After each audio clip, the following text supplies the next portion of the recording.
भगवान नाम सुदामा.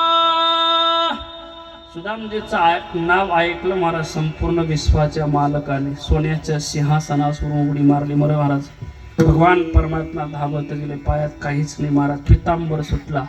मागे 8 पट्टराण्या पळतायत महाराज. प्रदुग्न पळतोय, विदुरजी पळतायत महाराज. सगळे पळतायत. कोणाला रे एवढा विशेष भगवान परमात्मा एवढे धावतायत म्हटले.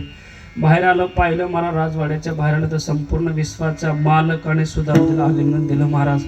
आणि भगवान परमात्मा हंबडा फोन रडत होता.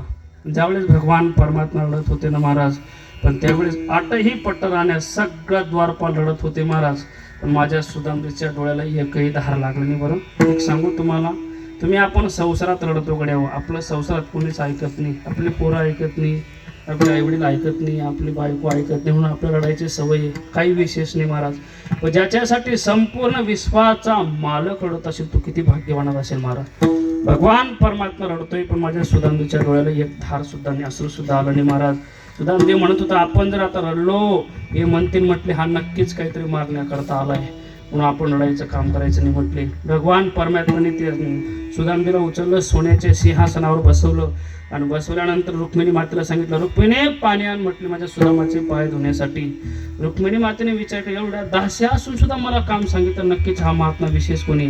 पाणी आणण्याकरता धावतच गेल्या महाराज. पाणी आणायला उशीर झाला ना रुक्मिणी मातेला.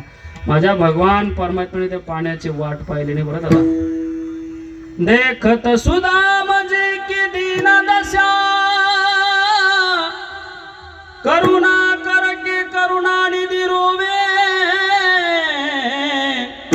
हाथ छुवे नहीं पानी परात को, नैनन के जल से पद धोवे. संपूर्ण विश्वाच्या मालकाने महाराज नयनाच्या अश्रू डोळ्याच्या धारेनं भगवान परमात्म्याने सुदामजीचे पाय धुतले महाराज. नाही का बरं संवाद. पाय धुतल्यानंतर विठ्ठल विठ्ठल